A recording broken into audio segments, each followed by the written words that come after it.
Always do it on my own, so I gotta get through it. And the only thing I know is to love what I'm doing. Never give up, never slow, till I finally prove it. Never listen to the no's, I just wanna keep moving. Keep my head up when I act, head up, that's a fact. Never looking back, I'ma keep myself on track. Keep my head up, staying strong, always moving on. Feel I don't belong, tell my thoughts to move along. Push myself to be the best, die with no regrets. Live with every breath, see my message start to spread. And I had so many dreams, then you hit your teens. Life ain't really what it seems, try to find out what it means. Always do it on my own, so I gotta get through it. And the only thing I know is to love what I'm doing. Never give up, never slow, till I finally prove it. Never listen to the no's, I just wanna keep moving. Yeah, I put out all this art, it's my only medicine. Yeah, everything I do, I'm just being genuine. Yeah, I'm sick of being screwed, feel my own adrenaline. Yeah, I do just what I do, and I hope you let me in, yeah.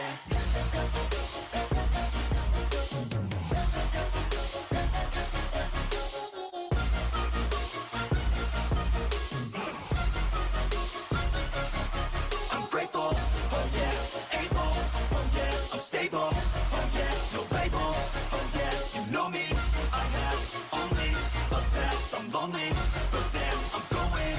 I don't want no fake love, I want the real stuff. Everybody listen up, cause I'll only say it once. I'm gonna show you all the path, if you want it bad. I'm gonna show you where it's at, yeah, how you can get it back. Yeah, cause I ain't never done, I'll be number one. Working hella hard until I get just what I want, yeah. Rises like the sun, yeah, fatal like a gun. Shooters gonna shoot and I'm gonna shoot until I fall, yeah. Always do it on my own, so I gotta get through it. And the only thing I know is to love what I'm doing. Never give up, never slow, till I finally prove it. Never listen to the no's, I just wanna keep moving, yeah. Bonjour à tous et bienvenue, vous le savez maintenant tous les jeudis, les interviews sur GameWard avec notre émission Petit Secret entre gamers. Alors d'habitude, effectivement, on les fait à partir de 21h. Là, malheureusement, on ne pouvait pas, parce que notre invité ne pouvait pas être présent à 21h, mais il a quand même répondu à l'appel du Gondor, les amis. Il nous a dit, je peux pas être là à 21h, mais je peux être là à 19h, les gars. Du coup, eh bien, cette interview d'aujourd'hui, elle est de 19h. Elle va durer à peu près, allez, on va pas se mentir, 1h30, voire peut-être un peu plus, mais vous savez, je sais qu'il est intarissable. Alors, quand je vais lui poser des questions, ça risque de durer. Donc, franchement, je pense qu'on est là pour, à mon avis, plus d'1h30. Messieurs, dames, aujourd'hui, j'ai la chance inespérée d'avoir l'un des plus gros youtubeurs du gaming français, réellement, les amis. Bob Lennon est avec moi. Bob! On t'entend pas! Tu as coupé ton son!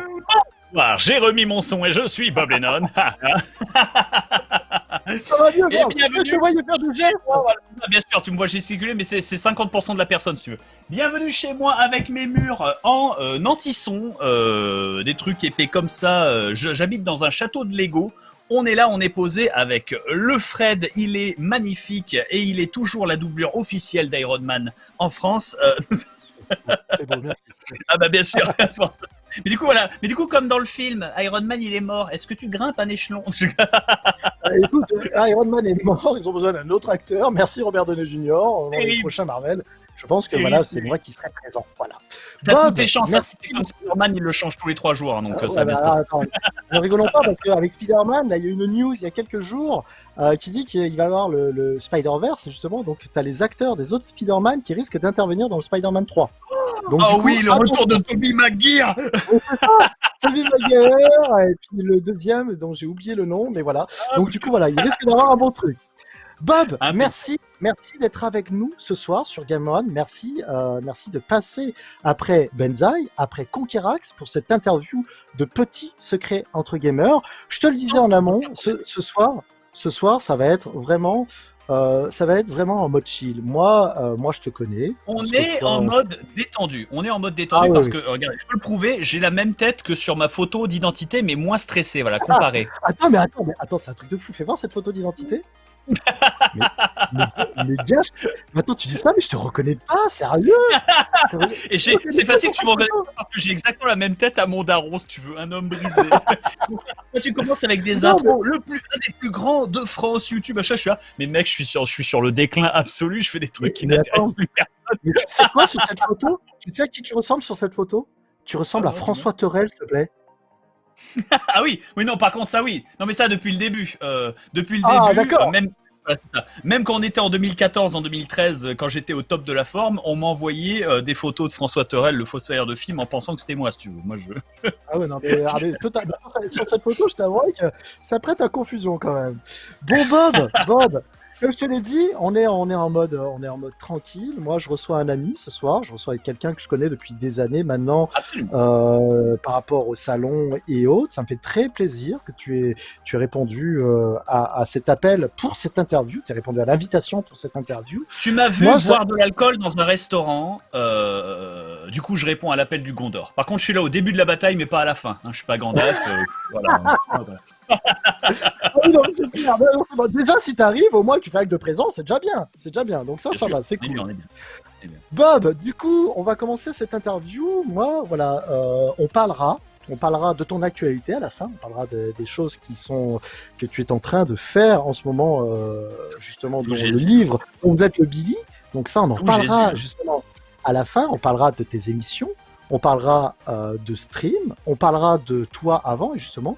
Je vais commencer, comme j'ai commencé avec tous les autres. Moi, Bob, je voudrais savoir comment il était le petit Bob quand il était enfant. Comment il était?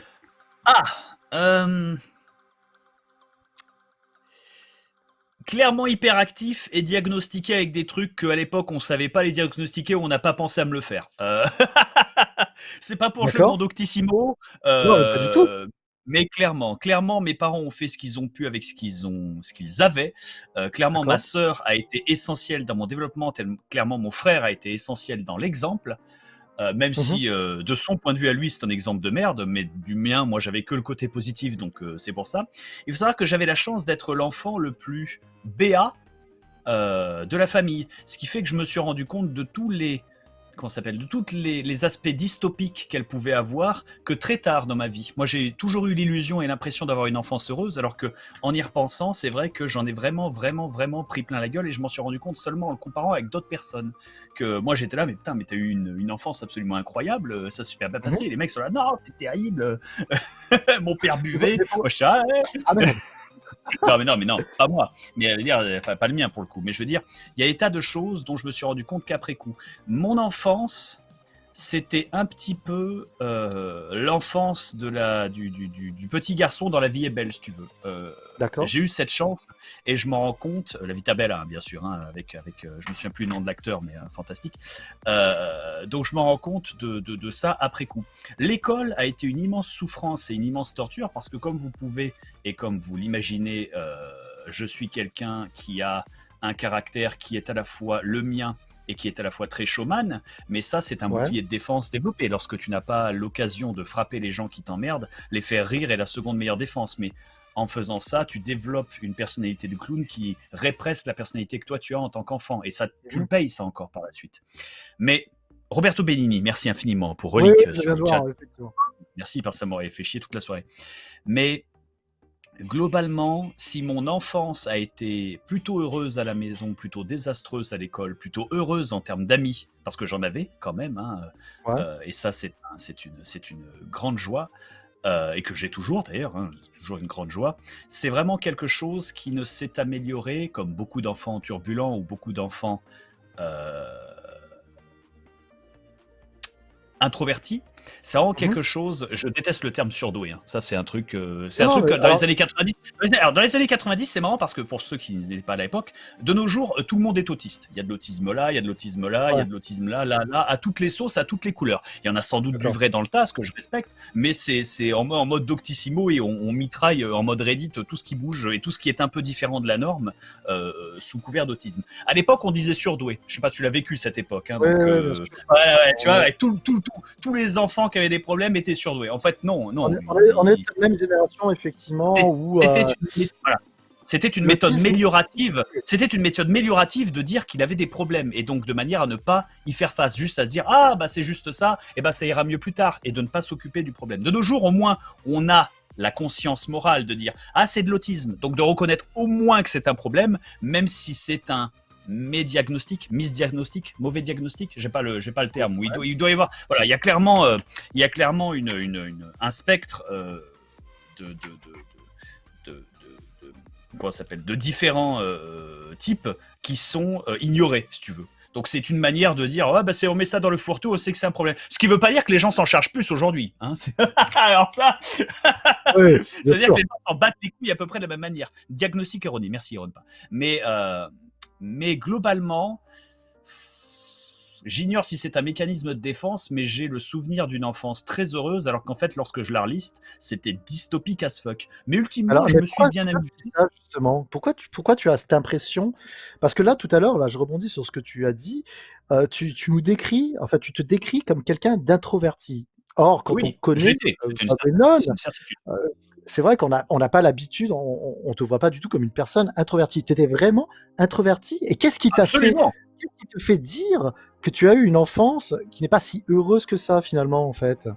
Parce que, malgré le confort qui était extrêmement présent, il y a, je dis des dystopismes, mais c'est pas le bon terme. Il y a des irrégularités que j'ai notées, que j'ai pu observer seulement lorsque j'ai pu comparer ce que j'ai vécu par rapport à d'autres familles qui certes étaient moins loties, mais qui étaient beaucoup plus cohérentes, cohésives et comment dire, je dirais saines. C'est pas le bon terme. C'est pas le bon terme, mais disons que voilà, je sais pas si t'as joué à GTA V, l'histoire de Michael. Voilà, c'est ça. Tout est parfait. Il a une super maison, il a une super gonzesse, il a 2 gosses, mais dès que tu grattes un peu, tout va mal en dessous. Et lui d'abord, parce que lui-même est en mal-être et que toute la famille est en mal-être. Et j'ai vu des tas de familles qui étaient beaucoup plus, entre guillemets, dans la merde, parce que c'est aussi un problème, hein, je veux dire, la misère, malheureusement, la misère, mais qui, elles, avaient une cohésion qui était beaucoup plus saine. Et c'est ces exemples-là qui me font dire que, tiens, c'est marrant, mais j'aurais jamais cru que on m'aurait dit que ça se passait mal, je m'en serais pas rendu compte. Mais ça veut pas dire que j'ai raison. Cependant, ça veut pas dire que j'ai quand même eu une enfance malheureuse, j'ai quand même eu une enfance d'abondance, enfin pas d'abondance, mais on n'a jamais manqué de rien, c'était la philosophie de mon père, ça, de jamais vivre au-dessus de ses moyens, d'avoir 50 voitures, des maisons de 800 000 m². Non, on était encastrés dans un 95 m² à 5 personnes, ce qui était déjà très honnête, mais à l'époque, c'était plus rare, parce que c'était plus facile d'obtenir des maisons, et elles étaient beaucoup moins chères, et les salaires payaient beaucoup plus. Inflation, c'est la vie, commentaire social, tout ça. Mais c'était une personne qui, pour lui, un tien valait mieux que 2 tu l'auras. On n'avait jamais la nouvelle téléplasma à 4000 francs, si tu veux, mais si notre télé cathodique nulle qui fait 13 couleurs explosait, le lendemain, il y en avait une d'occasion. Le lendemain, elle était remplacée. Tu vois, c'est pour ça que je dis que voilà. Et j'avais cette chance-là. Et donc, je suis vraiment quelqu'un, je le dis, qui a bénéficié de ce privilège-là, parce que à défaut de savoir communiquer correctement, ma famille n'en était pas le moins aimante. Et c'est ça la grande chance que j'en ai eue. Voilà. Sinon, j'étais un sac à merde, mais ça s'est amélioré vers la première terminale. Voilà, bien sûr. Vers la première terminale, à partir du moment où les amis que tu te fais à l'école sont moins tes ennemis que tes amis. Bêtement. D'accord, du coup... c'est dur ce que je dis, hein, mais il y a des tas de gens qui s'en reconnaîtront dans le truc. Hein. Sauf bien sûr les mecs qui s'appellent Jonathan ou John ou Jack qui sont là. Mais je comprends pas, moi ça s'est très bien passé, j'ai eu mon premier flocon à 13h30. Moi je m'appelle Frédéric, hein, d'accord. Et je m'appelle Frédéric parce que mes parents aimaient beaucoup Frédéric François. Alors calmons-nous, je fais partie de cette génération au traumatisme patronymique, d'accord. Alors s'il vous plaît. Je sais ce que c'est. Je sais ce que c'est. Mais du coup, alors. Ma mère a trouvé mon nom sous LSD, alors. Attends, t'as dit quoi? Ta mère a trouvé ton nom quoi? Ma mère a trouvé mon nom sous LSD, elle s'est dit je vais l'appeler comme ça. Garantie, si tu veux. C'était les années 80, libre à eux. Mais personne ne juge, je comprends totalement. À l'époque, ça poussait sur les arbres. Tu regardais la neige à l'extérieur, t'étais là, c'est de la neige. Non, c'était de l'extasie. Bienvenue à Valence. La violence. Écoute, moi, c'est vrai que je te connais, c'est marrant parce que je te connais depuis quelques années, et finalement, quand je t'entends parler, c'est c'est vraiment la personne que je connais qui ressort. C'est-à-dire que moi, Tu je vois? regarde pas Maintenant que nécessairement. je le dis, ça paraît évident. C'est ça en fait. Mais en C'est fait, ça alors tu sais pourquoi? Mais pourquoi, Bob aussi? Ce qui est important de se dire, c'est que moi, quand je considère quelqu'un comme un ami, comme vraiment un pote, c'est pas nécessairement pour lui lécher le cul parce que c'est un gros youtubeur ou autre. C'est parce que j'aime la personnalité. Et du coup, le Merci. truc, c'est que moi, je suis vraiment en retrait, tu vois, de tout ce que tu peux faire sur YouTube et autres. Moi, je connais Bob quand je le côtoie, tu vois. Et du coup, quand tu me parles comme ça, quand tu m'expliques un petit peu ton enfance et que tu m'expliques un petit peu ton caractère finalement et comment tu as évolué sur ce caractère, eh bien, en fait, je te retrouve. Je retrouve et je retrouve pas le youtubeur et autres. Et c'est ça qui est Oui. intéressant. C'est vraiment ça Parce qui est que intéressant. moi, c'est con, mais tout ce qui est YouTube, machin et tout, c'est marrant parce que on se connaît quasiment tous, on s'est tous vus en convention et on a tous ouvert les bras les uns aux autres, a priori, quand on s'est vus, parce que c'est con, mais je compare ça, c'est vraiment très con, mais je compare ça à des conventions de médecins, presque. Dans le sens où tu sais que tous ceux qui sont là dans les coulisses, ils ont le bac plus 8 médecine, donc ils savent de quoi tu parles et ils connaissent les problèmes, les défauts, les dynamiques que tu rencontres tous les jours avec les gens que tu côtoies, qui sont quand même des êtres humains, mais qui sont des clients aussi, ou des patients, ou des viewers, ou des tas de choses comme ça. Et c'est pas du tout une reproche que tu leur fais, c'est juste qu'il y a automatiquement une barrière qui s'effondre parce que, comment dire, on n'a pas à expliquer.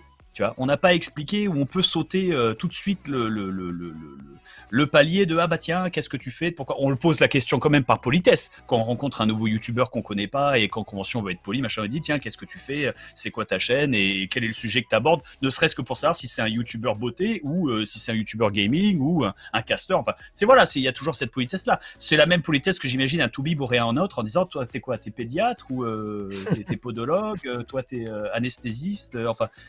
Qu'est-ce qui se passe, tu vois, ne serait-ce que pour mais globalement, on peut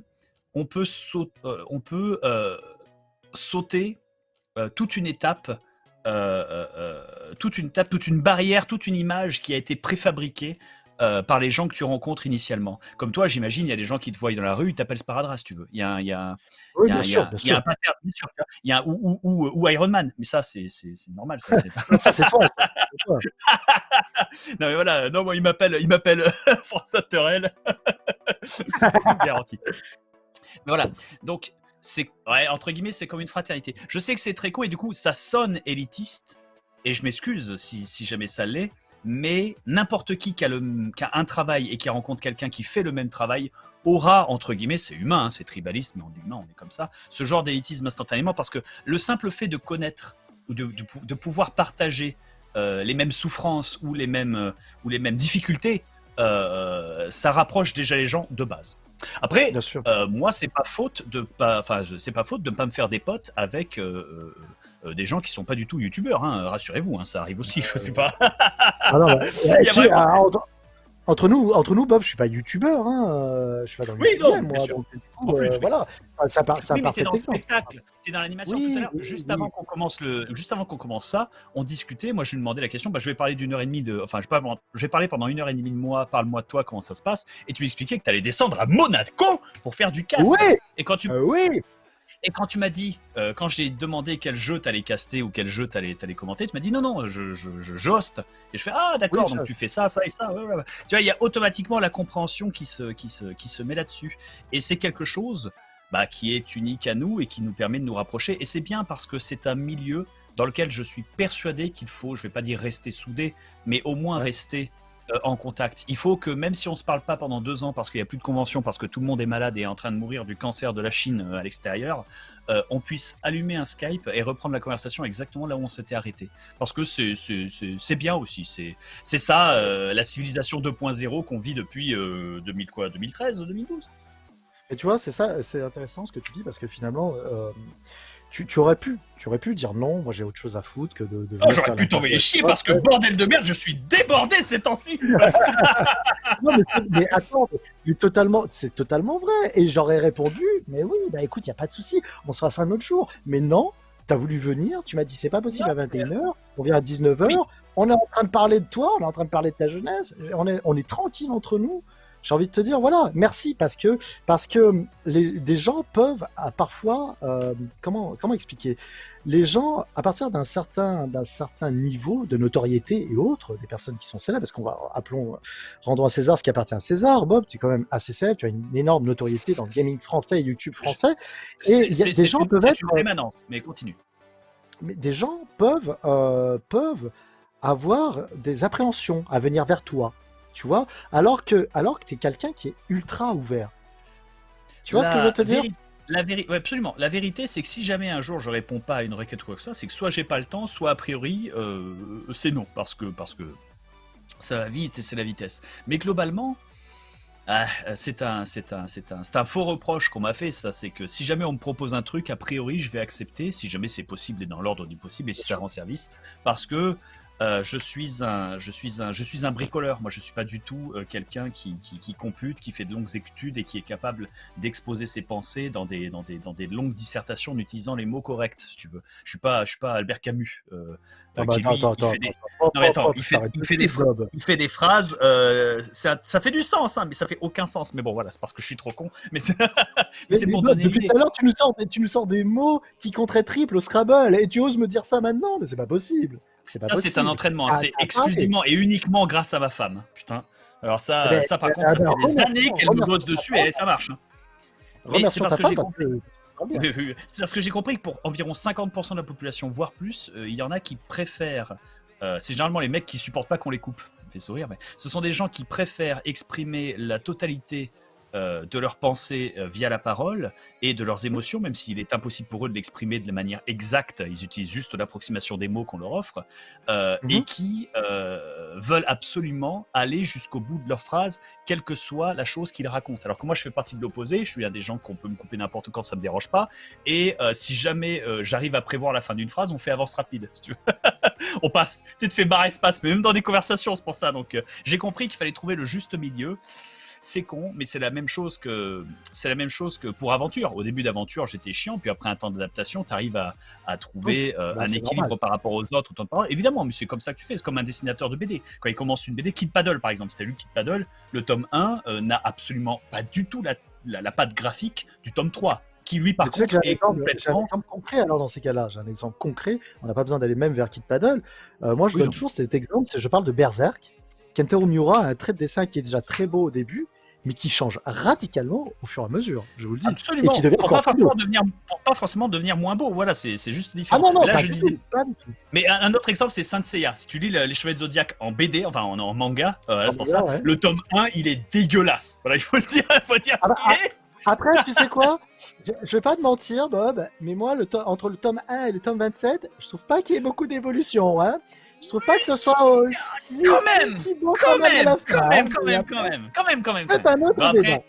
Après, c'est les mangaka, c'est les mecs qui font Shin-Chan pendant 40 ans et tout le monde dit non, mais ça me dérange pas. Ça devient ton style graphique en fait, c'est garanti, c'est pour ça. Ah bah, l'attaque des titans, les gars, c'est tombé. Hein.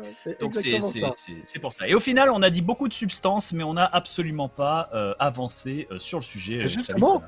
Alors, prochaine question, Bob. Moi, je voulais savoir quel est ton premier souvenir vidéoludique. Qu'est-ce qui t'a amené vers le jeu vidéo? Tu avais quel âge et qu'est-ce qui t'a amené vers la... Parce que là, tu nous disais tout à l'heure que tes parents, ton père, dès qu'il y avait un problème avec la télé, il rachetait quelque chose, tout ça. Mais est-ce que ton père, c'est un petit peu le style de parent dans les années 80, justement, 90, à acheter une console, à jouer avec ses enfants ou autre? Comment ça s'est passé ta première... Oui et non, c'est quelque chose qui a évolué. Quand je dis oui et non, c'est pas du tout un reproche ou quoi que ce soit. Mon premier souvenir jeu vidéo ludique, je dis jeu vidéo ludique parce que c'est un abus de langage, mais que veux-tu, je suis doué pour les barbarismes, c'est de jouer à Lemmings sur l'Amiga. Voilà. De jouer au Lemmings sur l'Amiga et d'être sur les genoux de mon père. Je sais que j'avais 2 ans parce que c'était une semaine avant mon 3e anniversaire sur lequel j'ai eu un petit avion très moche, rouge, bleu, jaune et vert, dont je me souviens parfaitement. De plus, j'ai les photos, voilà, c'est pour ça. Et je me souviens que l'après-midi même, j'avais vu maman... pardon, excuse-moi, je sors les mots comme je les ai enregistrés. Non, tu sais, quand tu sors les vieilles archives et que tu le lis, alors attendez, mon cerveau qui dit « J'ai vu maman cacher mon cadeau dans l'armoire supérieure. Elle croit que j'ai pas vu. » Voilà. C'était globalement, c'est comme ça que ça a été gravé dans le bois à l'époque. Et voilà, merci, il y a l'image de Lemmings impeccable. Et on jouait aux Lemmings sur Amiga et je pleurais de rire. Je me souviens pleurer de rire quand mon père appuyait sur, tu vois, le petit champignon atomique au milieu en bas de l'écran qui déclenche l'autodestruction de tous les Lemmings, qui explosent en des feux d'artifice, qui font plein de petits pixels très jolis à l'écran et ils font oh no! Et juste avant de mourir, ils font voilà. Et quand on met 1000 à la suite, ça fait voilà, comme ça. Et c'est vachement bon. J'étais le même internet du bébé, tu sais, qui rigole devant le papier déchiré, si tu veux. C'était déjà à cet âge l'autisme. Direct, tu vois, ça va vite. Et du coup, alors, Lemmings sur Amiga, t'as été. Alors, ok, Amiga. J'ai eu un Amiga 500 et un oncle qui était un pirate et qui donc avait des valises, sans déconner, une valise de disquettes, et j'ai pu tout jouer sur Amiga. Voilà, il était même Benzaï, il est séché par ma connaissance sur l'Amiga. Et Benzaï, c'est un mec qui va regarder des films thaïlandais obscurs et qui connaît le nom du producteur, si tu veux. Voilà, il y a des niveaux de power level. Et celui-là, je suis plutôt fier. Donc ça, je les ai retournés. Ensuite, comme j'avais un grand frère qui lui était un peu plus vieux, était intéressé par le jeu vidéo, c'est lui qui m'a introduit à la Super Nintendo, c'est lui qui m'a introduit à Mega Drive, etc., etc. Mon père, lui, par contre, était visionnaire, et ça, je le remercierai jamais assez, parce que à défaut d'être aussi présent sur les jeux vidéo que nous, il était assez laxiste, lui ayant eu une enfance qui était, comme il le disait, vachement serrée et renfrognée. Il l'a fait subir ça à mon grand frère, puis s'est assagi avec ma sœur, et enfin avec moi ça allait. C'est comme ça que ça se passe avec les aînés et généralement les petits derniers. Telle est la vie, hein. Je reproche pas, tout le monde est un être humain avec les erreurs et les fautes qui leur incombent. Et il était relativement laxiste, et pour lui il était là. S'il joue à des jeux vidéo, tant mieux, tant qu'il fait ses devoirs, tout va bien. Et il y avait pas de problème. Ma mère était plus lucide à l'idée que les jeux vidéo étaient une passerelle vers la solitude et vers une connaissance sociale insuffisante pour vivre en société. Parce que c'était un réel problème, si tu veux. À l'époque, il n'y avait pas Internet. Donc il y avait vraiment moyen d'être gros shut-in social. Tu penses que c'était vraiment un problème à cette époque ? Ou tu penses que c'était un problème qui absolument, j'ai jamais dit que c'était mal. Je dis absolument parce que j'en suis le produit. Donc à un moment, si tu me dis, tu penses que c'était vraiment une usine qui existait à l'époque, bah, je regarde mon numéro de série, mec, je suis là, tu vois. Donc à un moment, ça existait. Ça veut pas dire que ça s'est mal passé pour moi par la suite, ou que je suis pas un être humain complet, ou que je suis pas capable de, enfin, et ça veut pas dire que je vais prendre un flingue et aller abattre des gens à l'école comme dans GTA 2, si tu vois. Non, malheureusement non. Ça par contre, c'était des conneries. C'était des conneries comme tout, mais dans tout qui est dans l'excès, il y a toujours des fonds de vérité qu'il faut essayer d'observer, ou du moins de creuser, de manière à pas tomber justement dans l'erreur la plus humaine, qui est celle de l'excès, que ce soit un excès négatif ou positif, si tu veux. Dans les deux cas, ça mène à la ruine. Mais c'est ça le jeu, en fait, c'est le jeu de l'équilibre, et c'est beaucoup plus difficile de rester en équilibre que de tomber. Donc ça, c'est normal que la plupart des gens se cassent la gueule, moi y compris. Donc de ce fait, je m'excuse, hein, j'ai dérivé. Donc de ce fait, côté jeux vidéo, voilà, c'est mon frère surtout qui joue avec moi, ma sœur qui aimait me regarder jouer ou jouer avec moi et qui commentait déjà par-dessus. C'est-à-dire, on était youtubeurs à l'époque avant de l'être. Hein. On disait de la merde, on faisait des voix, on s'amusait comme des enfants finalement. Hein. Quand t'as un gamin de 12 ans et demi qui joue à un FF, bon bah tu te marres, tu mets des noms à la con à tes protagonistes, t'avances, et surtout t'apprends à jouer comme tu jouerais à la poupée avec un jeu. C'est-à-dire, tu joues à un jeu que t'as créé dans le jeu. Tu ne joues pas au jeu, tu joues avec le jeu. C'est ça en fait. Et c'est quelque chose qui malheureusement s'est perdu, mais enfin c'est pas perdu. Les enfants y arrivent toujours, c'est toujours possible ou quoi que ce soit, mais j'ai l'impression que la société en elle-même a perdu cette vision du jeu, que ce soit du jeu vidéo, du jouet ou de autre chose, et dans une vision qui est beaucoup plus consumériste. On était déjà consumériste à l'époque, mais il y avait un consumérisme qui était orienté vers une forme de créativité. Spirographe. Spirographe, c'est con, mais tu dessines, c'est joli. De nos jours, on a Minecraft. Minecraft a explosé, non pas parce que c'était un jeu vidéo qui était exceptionnel, je suis désolé les enfants, Minecraft c'est de la merde, c'est des cubes de 16 pixels sur 16 pixels qui s'encubent à l'infini, on s'en fout. Ce qui est intéressant, c'est que c'est des Lego gratuits, infinis, c'est de là que vient la beauté de la forme. Tout ce qui a dérivé derrière, c'est un produit dérivé. C'est pour ça, si tu fais un Minecraft qui te limite, imagine un Minecraft qui te limite dans le nombre de cubes que tu peux utiliser. T'as genre que 200 cubes, 16 de diamants, 32 d'or. Le jeu serait mort, mais dans le quart d'heure. Il y aurait pas de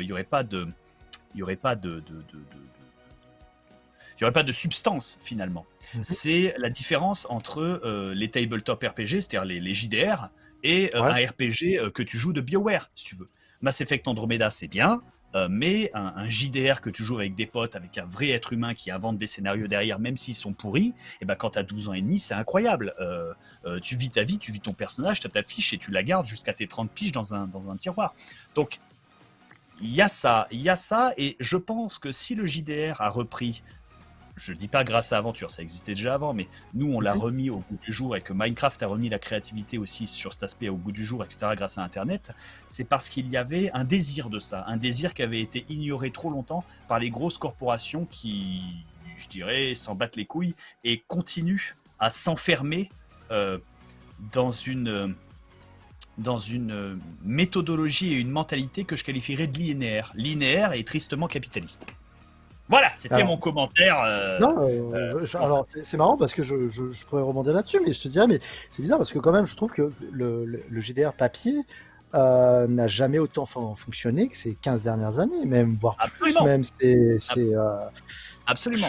Mais c'est pas que ça a jamais fonctionné ou que ça, pas du tout. C'est juste que ça a très bien fonctionné parce que les gens qui pouvaient acheter ces JDR étaient des consommateurs quand ils étaient jeunes et maintenant ils ont le pouvoir d'achat et donc peuvent acheter ces JDR ou quoi que ce soit.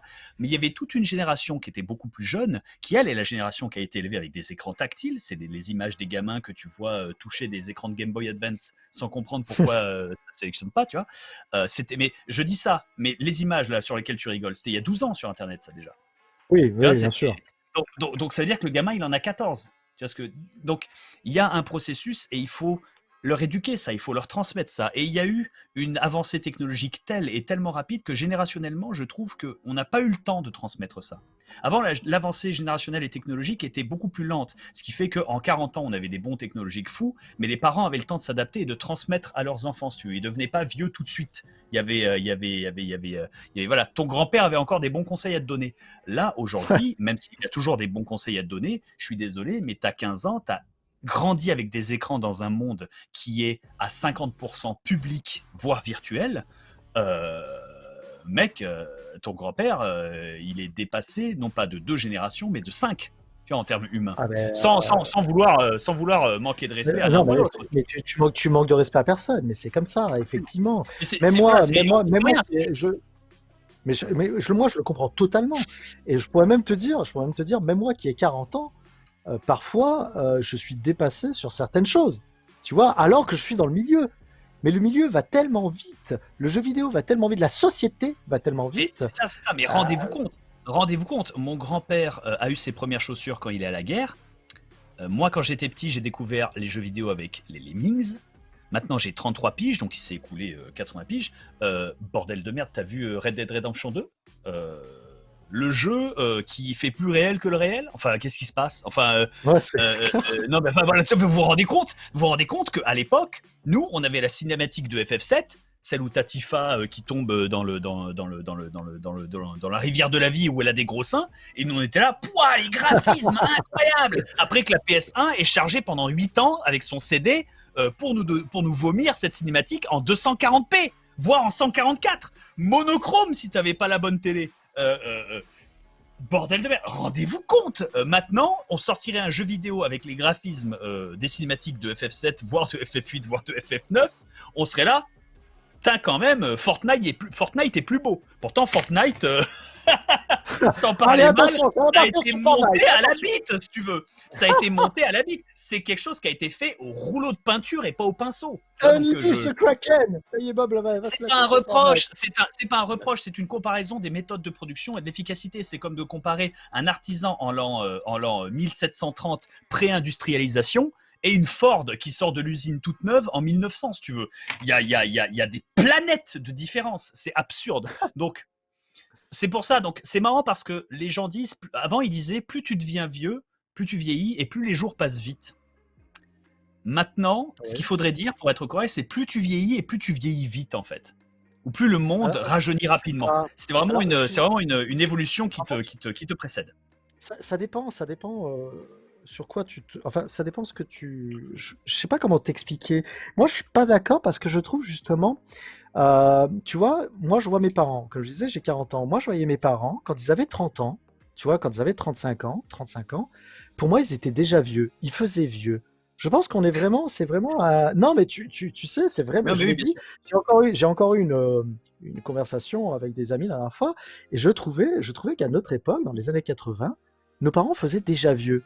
Or maintenant, j'ai l'impression qu'avec la société qui a évolué, j'ai l'impression que nous, en tant que parents, on fait beaucoup plus jeune que les nôtres à l'époque. J'ai l'impression que nous, on écoutera du Lady Gaga, tu vois, en maison Alors, de retraite. pour nous, c'est parce qu'on est, à mon humble avis, hein, si je puis me Je permettre, suis pas c'est objectif, parce hein, qu'on est, peut-être. Hein. on est vraiment une génération qui a été passerelle de transition entre l'ancien monde et le nouveau monde. Les générations qui viendront après nous ne seront que issues du nouveau monde et celles d'avant nous ne sont que issues de l'ancien monde, malheureusement, si tu veux. Parce que Internet, putain, c'est vraiment la plus grande invention depuis la chaussure. Et la chaussure, ça fait 6000 ans qu'on sait en faire, si tu veux. Donc, c'est c'est absurde, la capacité transformative qui nous a complètement échappé. Regarde, l'exemple simple, pourquoi le thème de Cyberpunk, ça ressort depuis 4-5 ans environ. Depuis 4-5 ans, bon, on a eu les Vikings, on a eu les vampires, même Assassin's Creed Valhalla Viking est sorti genre 4 ans en retard, mais c'est pas grave, par rapport à la fan. On a eu les Vikings, on a eu les vampires, avant ça il y a eu les zombies, puis toujours un petit remix de tout ceci ou autre, on a eu un petit Tu veux remix dire que de c'est guerre. cyclique alors? C'est Non, mais cyclique alors? post 2001, où on a eu un petit remix de guerre avec des jeux de guerre où on était en guerre mondiale contre la Chine, contre les talibans, parce que c'était post 2001. Donc le temps, en fait, t'attends quelques années, le temps que les éditeurs ou que les gens qui aient grandi avec créent la culture dans laquelle ils ont été élevés ou qui les a marqués. Donc tu laisses un peu de temps pour ça. Mais là, pourquoi on a une recrudescence de tous les jeux cyberpunk? Est-ce que c'est parce que tout le monde veut essayer de rider sur ce que CD Projekt a tenté de pondre et rider le cyberpunk quoi que ce soit, ou pourquoi il y a une résurrection de ça, que ce soit dans les séries, que dans les séries Netflix, que ce soit dans la culture, les films. C'est un revival des années 80. C'est un revival des années 80. Non, c'est pas un revival. C'est pas un revival des années 80. C'est une réaction épidermique au monde qui se technologise à une vitesse qui nous échappe. Du coup, subitement, là où à l'époque, attention, suis ce que je vais dire. Là où à l'époque de la, comment ça s'appelle, quand les capitales deviennent de plus en plus peuplées et que les campagnes se vident parce que les gens viennent genre à Paris ou à Lyon ou comme ça. L'urbanisation, je sais pas. Non, métropolisation. Ouais. Métropolisation, peut-être, oui. Ouais, au moment de la métropolisation aux USA, quand il y en a eu l'exode rural, voilà, ça, l'agglomération, exactement. Au moment de ça, dans les USA, il y a eu, pendant les 15 années qui ont suivi, énormément de films sur les zombies. Ça a été l'explosion, que ce soit l'Italie, que ce soit... Tout le monde est allé aux USA pour faire des films sur les zombies, si tu veux. Parce que c'était une réaction épidermique, sociétale et culturelle au fait que soudainement on était entouré de 1001 personnes et qu'avant quand on était petit on connaissait le nom de tous ses voisins et on faisait des barbecues avec. Maintenant on n'ose pas aller toquer chez le voisin pour demander du sucre, si tu veux, parce qu'il fait peur. on lui a parlé que quand on a emménagé, tu vois, et qu'on a offert des cookies pour dire bonjour, on existe. Et si jamais ça est arrivé, tu vois ce que je veux dire. Donc, et là, on a une recrudescence de tout ce qui est cyberpunk, monde virtuel ou quoi que ce soit ou autre. Oui, parce qu'il y a une explosion du visuel des années 80 parce que ça avait de la gueule et que maintenant on est assez vieux pour être consommateur de ça, donc les gens essaient de nous le vendre. Mais il y a une recrudescence de ceci parce qu'il y a une véritable peur, je ne vais pas dire de l'automatisation, mais de la virtualisation du monde, même si c'est pas aussi virtuel et futuristique, mais c'est le même principe. La métropolisation, c'est pas une invasion de zombies, tu vois. C'est une extrapolation de ça. Et pourquoi on s'acharne sur ces sujets-là? Parce qu'on n'a toujours pas les réponses aux problématiques que ça pose et que instinctivement, on cherche à se poser des questions ou à faire réfléchir les gens sur les problématiques que ça poserait. Que qu'est-ce qui se passe si je peux backup mon cerveau et me mettre dans un robot? Tu vois, c'est con, mais voilà. Donc dans l'optique de l'évolution telle qu'on a, je veux dire, hier, les gens ont explosé de rire sur Twitter parce qu'une fusée s'est écrasée. Alors que le test consistait à vérifier si cette fusée pouvait décoller, faire un looping et réentrer dans l'atmosphère sans crème ou quoi que ça. L'atterrissage n'était pas du tout un facteur. On s'en battait les couilles, c'était même un risque acceptable, si tu veux. Tout le monde s'en foutait. L'atterrissage, c'est vraiment que la question de quelques réglages. Mais là où tout le monde a mis sur Twitter, oh, regardez, la fusée a explosé, lol, c'est un succès éclatant. On a une navette spatiale qui a diminué de 1000% le coût d'envoyer 1 kilo dans l'espace. Vous rendez pas compte, quand l'industrialisation a frappé l'ère napoléonienne, ça a diminué le coût de la création des armes de 150%, si tu veux. Puis on a eu Napoléon, et c'était une grosse période, hein, ça a produit donc, tu vois, c'est pour ça. Donc, 150%, ça a changé la gueule d'un continent peuplé de millions d'habitants. 1000%. Putain, déjà quand tu dis à un capitaliste que cette année on a fait 5% de bénéfices. Ça va changer le monde. 5%, ça le fait bander, mais comme un agneau de rue, si tu veux, comme un bouc en rut. 1000% de descente de coûts, vous vous rendez pas compte du saut technologique que ça représente. Et c'est fait dans le silence, entre guillemets, enfin dans le silence. Façon de parler. C'est fait dans le silence et ça avance. Et des découvertes comme ça, il y en a pas tous les jours, mais il y en a toutes les 3 semaines. On se rend pas compte de la vitesse à laquelle ça. Il y a quelques années, on fantasmait sur les prothèses contrôlées par les synapses, tu vois, qui étaient branchées. Maintenant, on en est au point de regardez, ils ont fait une prothèse, mais c'est la même main que dans Metal Gear Solid 5. C'est-à-dire que maintenant, on s'en bat les couilles. C'est acquis le fait de savoir faire des prothèses. Maintenant, on les customise parce que c'est marrant. Tu vois, c'est une fois qu'on a créé la première voiture et qu'elle marche, ou que le premier avion a traversé l'Atlantique, là, tu mets un décalcomanie dessus. Tu vois, c'est à partir de ce moment-là qu'on se rend compte qu'il y a vraiment cette percée qui, moi, me donne beaucoup d'espoir pour l'avenir, mais qui, comme à la conscience collective, me fait très peur. Et c'est pour ça que les gens se réfugient dans des médias qui représentent des dystopies futures que l'on souhaite de cette manière avertir. Mais qu'on n'y arrivera pas. C'est fantastique parce que moi je vois tes paroles et tu sais quand même ma question c'était quel était ton premier souvenir de jeu vidéo. Tu m'as parlé des Lemmings sur Amiga et on en est arrivé à ça. C'est fantastique. Parce que j'ai comparé. C'est la meilleure interview de toute ma vie, bordel. J'ai comparé The Lemmings à The Last of Us 2 et là où la comparaison en termes de graphisme elle est sans équivoque, si je puis me permettre. Là où les Lemmings, le jeu en entier, ce serait même pas un écran de chargement sur The Last of Us. Ce serait même pas un mini-jeu en bas à droite dans les crédits, tu sais, qui défilent, tu vois, avec Maria Carey qui chante. Non, ça va les couilles. Et pourtant, l'un des 2 jeux a été fait dans le but de mon divertissement et de ma amélioration psychologique. L'autre, non. Donc, c'est ça qu'il faut souligner aussi. C'est ça, cette évolution de mentalité qui, moi, me fait cligner des yeux et me fait me dire « Mais vous avez oublié de rêver, en fait. » Voilà. C'est l'idée. Moi, maintenant, je vais recentraliser un petit peu. Vas-y, recentre. Vas-y. M'excuse. On a parlé de... Bah non, pas du tout, parce que c'est tout aussi intéressant. On a parlé donc justement de ton premier souvenir vidéoludique. On sait que maintenant que tu es youtubeur, tu vis de ça, c'est ton travail. Moi, je veux savoir, est-ce que tu étais voué à être youtubeur? Qu'est-ce que tu voulais faire, en fait? Par rapport à tes études, qu'est-ce que tu voulais faire, toi, vraiment? Par rapport à mes études. Ah ouais, bah oui, mais... non, mais attends, on peut avoir fait nos études, on peut ne pas avoir fait... J'ai dit à ma maîtresse, navré, ça ressort comme ça ressort, que je voulais être comédien. Je voulais être comédien. Je voulais pas être acteur parce que je voulais rester moi. Un acteur, c'est quelqu'un qui s'efface au profit de son rôle. Un comédien, c'est quelqu'un qui existe malgré son rôle. Ce qui est certes deux choses complètement différentes, voire même diamétralement opposées, mais qui sont dans les 2 faces d'une même pièce finalement. Et les gens qui sont capables de faire les 2 sont des gens qui sont extrêmement rares. Jim Carrey me vient en tête. D'accord. Même c'est un exemple con si tu veux, mais il peut à la fois être comédien, c'est-à-dire Jim Carrey dans, et tu vas voir pour Jim Carrey, ou il peut être putain, il y avait Jim Carrey dans ce film, et ben il a fait un truc, on s'y attendait pas du tout et on l'a pas vu venir. Et t'apprends ensuite en lisant dans un magazine que le mec a passé 8 mois sur la banquise pour apprendre à jouer un pingouin. Tu vois, donc tu vois, donc il y a les deux dimensions là-dedans. Donc moi je voulais être comédien quand j'étais petit. Puis ma mère m'a dit c'est bien, mais est-ce que tu veux faire un vrai travail? Okay. Et donc je me suis dit je ferai un vrai travail et je serai comédien à côté. Et elle avait raison parce que c'était la meilleure pensée à faire. C'est la même chose que quand ton gosse te dit je veux devenir astronaute. Tu dis très bien, mais apprends la plomberie puis tu iras réparer les chiottes dans la station spatiale. Et au pire si la station spatiale ça marche pas, tu répareras des chiottes et tu feras des thunes mon gars. Non mais voilà, il y a une logique. Donc il y a ça. Mes études ensuite ont été des études commerciales génériques dans le but de devenir comptable, ce qui a été un échec cuisant. Pas mes études que j'ai réussi, haut la main même, mais mon drive, ma motivation, mon espoir de l'être, si tu veux. Lorsque j'ai découvert le job de vendeur, je me suis découvert un tchatch et un bagou et même une facilité avec les gens pas que je m'ignorais, mais que je ne me soupçonnais qu'à moitié, si tu veux. Je n'avais fait que du théâtre jusque-là. J'avais jamais vendu une boîte de petits pois. Or, apparemment, j'étais un super vendeur et ça a été relativement facile de transmuter ça en animateur puisque c'est ce que j'étais à la base, entre guillemets. Donc, même ça, je me souviens que on était une famille étrange, même au vu des autres, dans le sens où on se faisait des voix, on faisait des actions, on faisait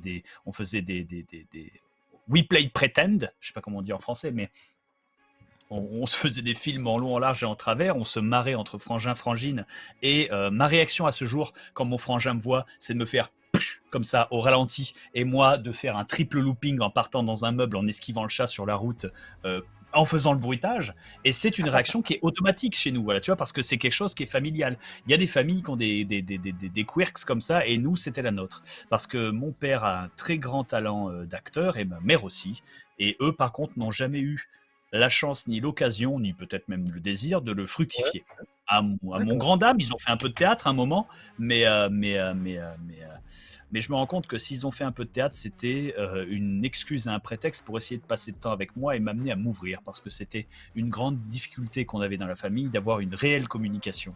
C'était très facile de transmettre des émotions, mais très difficile de transmettre des idées. Contrairement à d'autres familles qui, elles, sont beaucoup plus didactiques et beaucoup plus carrées, dans lesquelles il est très facile de transmettre des idées, mais très difficile de transmettre des émotions.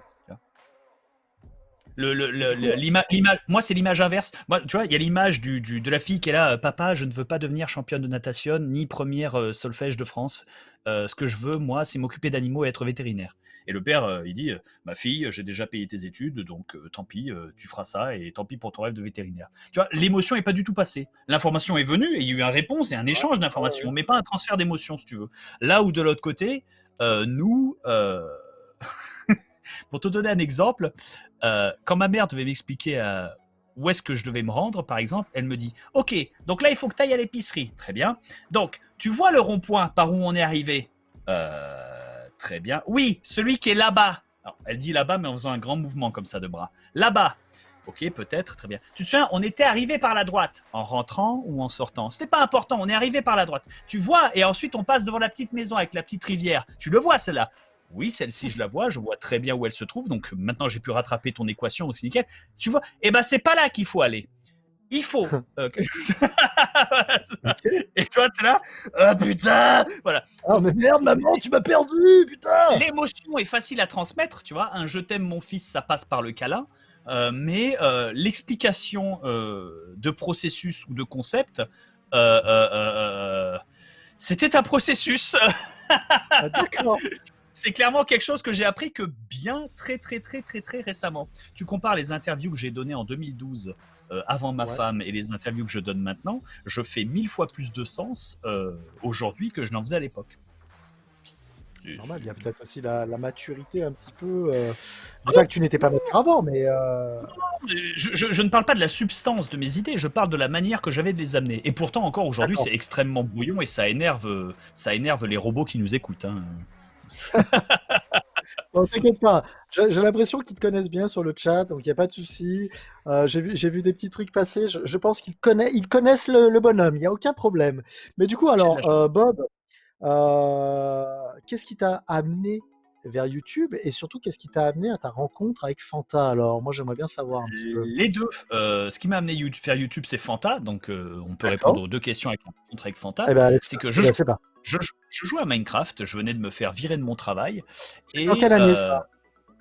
2010. Non, Ouais, attends, 2010. ça fait pas 9 ans que tu Si, sois. c'était 2010. Attends, non mais tu m'as dit la rencontre avec Fanta, moi je te dis. D'accord, bien sûr. Du coup, 2010 parce que je m'étais fait virer de mon boulot, donc je jouais sur Minefield et comme n'importe quelle personne émotionnellement en détresse qui n'a pas de pot de glace à portée de main, je me suis jeté dans le premier truc qui me permettait d'avoir un minimum d'escapisme, qui était Minecraft et notamment le serveur Minefield sur lequel j'ai créé la ville d'Azur, qui est devenue Nouvelle Azur lorsque le serveur est revenu, et Fanta qui à l'époque avait déjà sa série sur YouTube. Le guide Minecraft le guide pour bien débuter à Minecraft, et qui avait le chiffre incroyable sur YouTube à l'époque de 800 abonnés, voire 1000, qui était sensationnel, exceptionnel et incroyable. Il m'a demandé de lui faire une visite de la ville que j'avais construite, sur laquelle je me basais dans mon autisme, dans une cohérence, de manière à ce que ça rende visuellement à peu près bien. C'était les débuts de Minecraft. Hein. Comparativement, ce que je faisais, c'était des dessins d'hommes des cavernes, comparativement à ce qui se fait maintenant. mais à l'époque, des dessins d'hommes des cavernes, c'était révolutionnaire. Donc, lui, il était passé et j'ai animé une émission avec lui et il a trouvé que j'animais super bien. Il t'a dit, ça t'intéresserait de bosser pour moi? Moi, je fais, on bosse ensemble, sans aucun problème, ce serait fantastique. Pourquoi pas? Parce que j'aime bien faire ça et puis le temps que je retrouve un travail, ça me permettra de passer le temps, si tu veux, et de faire ce que j'aime. Et Fanta me regarde, il fait 70-30. Je le regarde, je fais 60-40, respecte-moi. Il fait OK. Il fait OK. Et 3 mois plus tard, on était en 50-50. Hein, c'est allé très vite. Mais à l'époque, on gagnait 200 balles par mois. Donc à la fin, moi, je me retrouvais avec 70 balles, lui 130. Il était content. Enfin voilà, c'était vraiment pas grand-chose. Puis de là, ça a explosé parce que la popularité de Minecraft a explosé et Fanta avec son guide a ramené plein de monde. Moi, avec ma personnalité, j'ai ramené plein de monde aussi parce que les gamins étaient très friands de ma surexcitation qui plus tard sera transmise à la génération suivante par Squeezie. Frère, si tu nous regardes, Lucas. Et et voilà. Et ensuite, on a eu une offre de la part de jeuxvideo.com qui eux cherchaient des animateurs pour animer des émissions parce qu'ils voulaient toucher cette sweet YouTube Money, tu vois, ils voulaient pas les YouTube Money, mais ils voulaient toucher la sweet la délicieuse argent de la pub. Ah, c'est pour ça. Donc ils ont fait ça, ils ont monté ça par passion et nous on a accepté et à partir de là on a fait tout un été sur jeuxvideo.com, ce qui nous a ouvert à une immense quantité de viewers qui sont ensuite revenus sur la chaîne et à partir de là l'effet boule de neige a continué je dirais jusqu'en 2017 ou à partir de 2017 ça a commencé à se calmer, mais c'est parce que Fanta commençait à être gavé de YouTube et il n'en voulait plus jusqu'à ce qu'il ait quitté le bateau en 2018 après une grosse période de préavis. Comment tu as vécu justement ce départ de Fanta? Bah, c'était prévisible, ça arrive. Triste, bien évidemment, parce que c'est une page de ta vie qui tourne à ce moment-là, mais c'est pas. J'ai jamais vécu ça comme une trahison, de la colère. Jamais, pas du tout. Au contraire, pour moi, il avait atteint la fin de son jeu, entre guillemets. C'est-à-dire, ça l'amusait plus. Il avait fait tout ce qu'il voulait faire. Il voulait plus continuer, mais il voulait rien détruire non plus. Et même il a continué une longue période pour moi, si tu veux, pour continuer à maintenir, m'aider, me transmettre les fils. Enfin, c'était noble de sa part de se forcer ainsi. Mais à un moment, il était ah non, moi c'est la fin du game. Je vais me coucher, basiquement. Donc moi, je ne peux qu'applaudir ça, le fait qu'il ait eu la volonté de passer à autre chose et qu'il ait eu l'envie de passer à autre chose, parce que je voulais que son bonheur. Donc ultimement, comment je l'ai vécu? Bah, je l'ai vécu surtout dans la panique, parce qu'il fallait soudainement que j'apprenne à piloter le bateau. Alors, attends. Et alors, du coup, ça faisait 7 ans que tu faisais ça avec lui, un peu plus même. Tu étais un personnage. T'as vraiment eu une appréhension de te dire je vais me retrouver tout seul, il va falloir que je gère maintenant tout seul? Bien sûr, absolument. Parce que, comment dire, tu me dis, mais ça fait 7 ans que tu es copilote. T'as vraiment une appréhension de conduire? Bah oui, frère, parce que c'est pas du tout la même mécanique, si tu veux. C'est pas du tout la même fonction. Après, je doutais à l'époque que j'étais capable de le faire, mais Fanta doutait pas, et je lui ai fait confiance parce qu'a priori, il avait souvent raison sur ce genre de sujet. Donc je me suis dit, s'il le dit, c'est que ça passe. A priori. C'est pour ça. Et c'est passé, mais ça a pris un temps de transition qui était assez long et qui, parce que aussi je suis en solo, parce que les gens sont vieux maintenant, ou plutôt ont grandi et ont une vie, passent plus autant leur vie sur YouTube ou quoi que ce soit, c'est à partir de là aussi qu'il y a eu un début, entre guillemets, de déclin, parce que les gens ont commencé, et alors bien sûr, dès qu'il est parti, il y a eu un burst des vues, parce que tout le monde était revenu pour se remettre à jour, mais après ils se sont dit, oh bah écoute, ils ont tourné la page eux aussi, et ils ont avancé. C'est pour ça que maintenant, je suis loin des heures de gloire que je pouvais me taper sur YouTube à l'époque où l'algorithme était buggé ou un misclick comptait pour 10 vues, si tu veux. Voilà, bien sûr. Et je suis dans un déclin notoire, mais moins qu'un déclin. Alors attends, c'est intéressant ce que tu es en train de dire là. Tu trouves que tu es sur le déclin là, toi? Absolument. Les gens me traitent toujours comme si j'étais quelqu'un avec 2 millions d'abonnés, mais je peine à faire 100 000 vues sur une vidéo, si tu veux. Donc là où il y a des abonnés qui, eux, il y a pas des abonnés, des créateurs de contenu qui sont montants, qui ont chopé genre 300 000 abonnés en 6 mois, qui, eux, ont 600 000 vues sur chaque vidéo qui sortent. Parce qu'ils sont ils sont dans le moulinage, tu vois, ils sont dans le tirage vers le haut.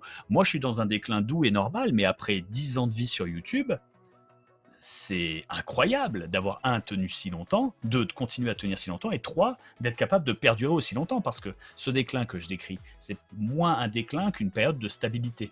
C'est vraiment une flatline quand je regarde mes stats et tout le truc.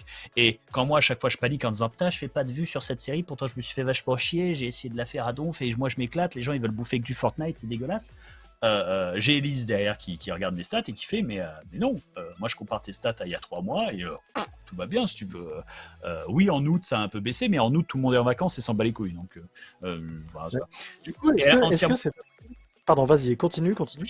Et donc on a cette logique-là, mais quelque part, il faut pas s'inquiéter pour moi parce que mon Twitch est rutilant. Bah justement, Il marche c'était très bien. question.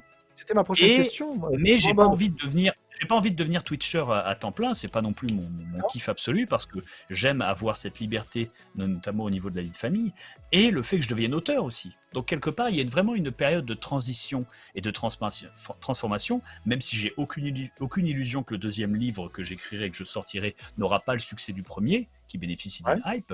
Mais c'est pas grave, c'est comme au surf. Le but du jeu, c'est de pas tomber et de surfer la vague tant que tu peux. Du coup, est-ce que tu viens de le dire maintenant, tu en es arrivé à faire du stream, d'accord, sur Twitch.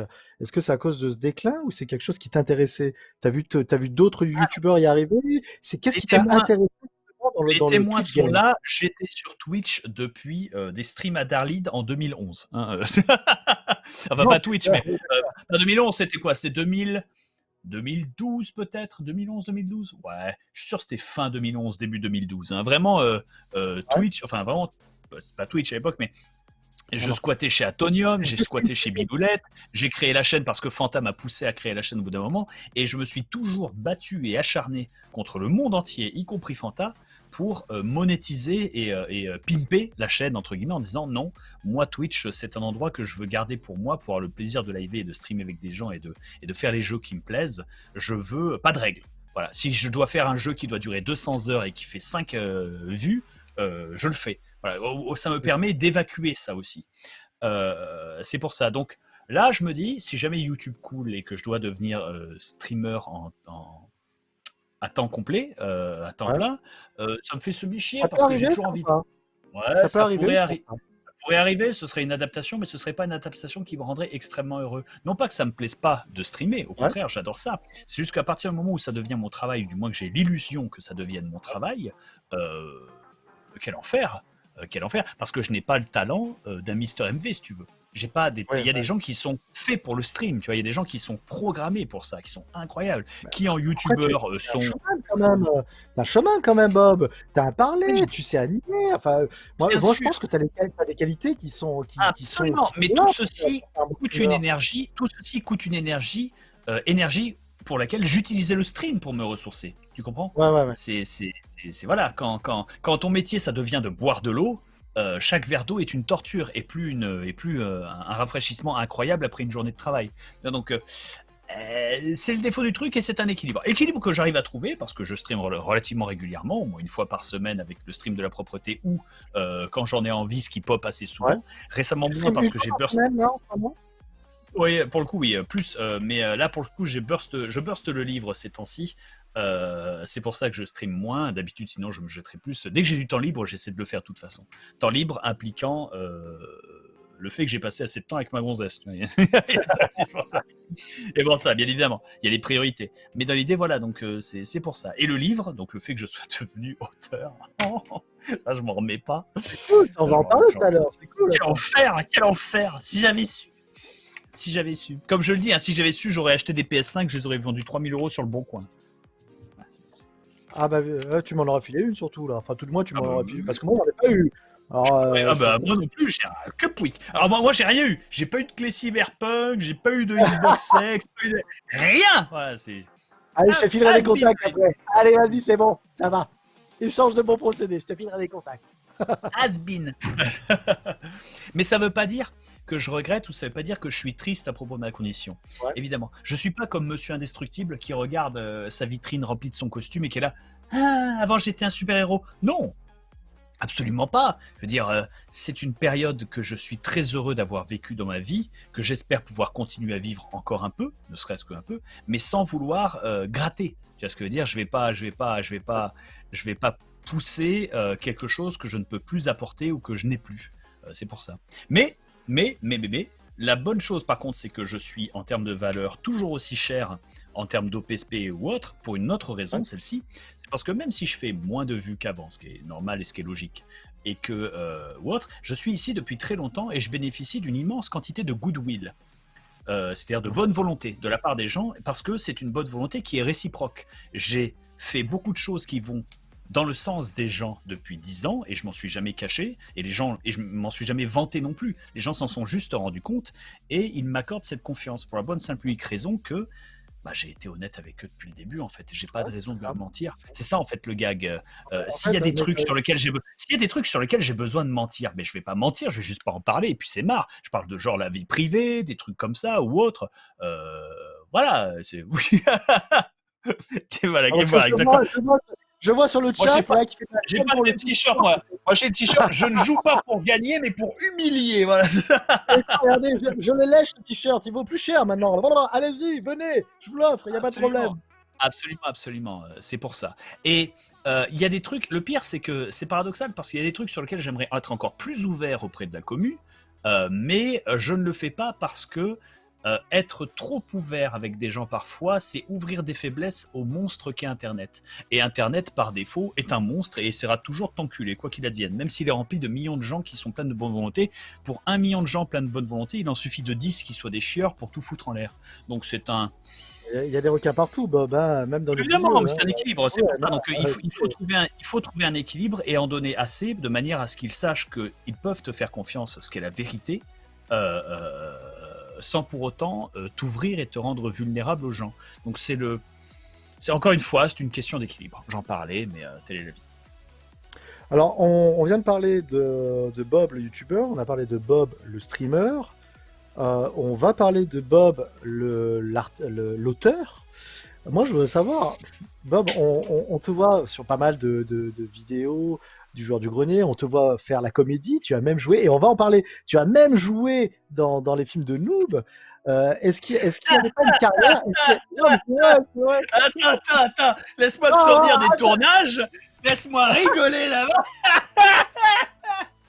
Oh mon dieu! Ah putain! Ah, la route de Xapatan, je l'ai vécu. Voilà. Chers amis, on vous en parlera un jour. Je vais juste te dire ça à Fred et il va comprendre. L'hôpital nazi. Aucun regret.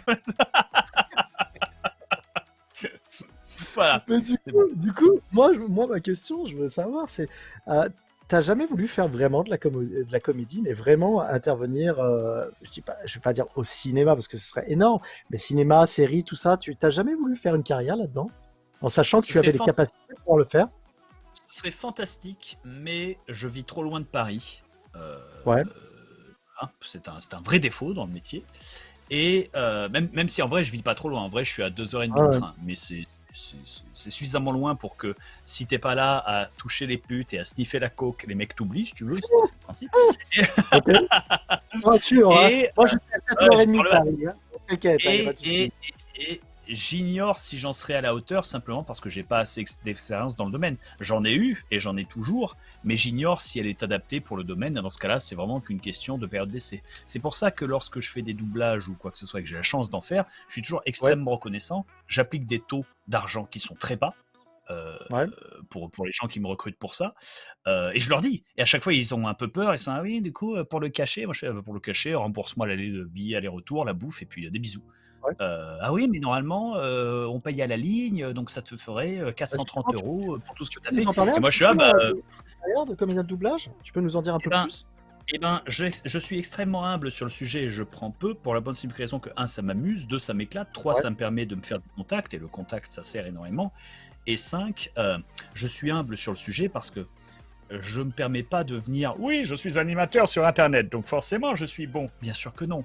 Il y a des gens dont c'est le métier depuis 40 ans, dont je ne mériterais à juste titre que le dédain si jamais je faisais signe de venir comme si j'arrivais en territoire conquis. Ce serait absurde. Et la plupart du temps, il y en a qui, même certains, qui m'ont dit qu'ils étaient surpris de l'humilité dont je faisais preuve là-dessus, parce qu'ils s'y attendaient pas, et ça a été une agréable surprise, et ils m'ont rappelé derrière. Mais Mais pour moi, ça paraît naturel. C'est encore, comme j'ai malheureusement pas encore subi d'ablation de la déontologie, ce qui est une opération qui est absolument nécessaire post 2010 si tu veux vivre dans le monde actuel. Je suis un dinosaure et je fais ça encore à la bonne méthode, ce qui surprend agréablement les gens. Du coup, je me fais moins de thunes, genre très peu, mais au moins j'ai la chance d'apparaître dans des tas de choses. Et c'est con, mais pour la beauté de l'art, je trouve que c'est plus intéressant en termes de postérité que de laisser le souvenir d'être un mec qui est venu, d'avoir pris 8000 balles, pris son chèque, fait ses 3 lignes et qui s'est cassé, si tu veux. Ouais. Sans reproche à tous ceux qui le font ou qui surfent sur cette notoriété. Je prends l'exemple très con, mais si PewDiePie, on lui demande de doubler un Disney, ça n'arrivera pas, mais voilà, dans l'idée, je comprenne qu'il les facture 90 milliards de millions. Mais moi, si tu me demandes de faire une voix off dans un Disney, je viens et, par respect quand même, je demande à ce qu'on me défraie, mais c'est tout, tu vois, oui. c'est tout. Puis payez-moi comme un doubleur pigiste de bas-fond et pas comme un mec qui fait ça depuis 30 ans de métier, parce que je n'ai pas la prétention de faire ça depuis 30 ans de métier.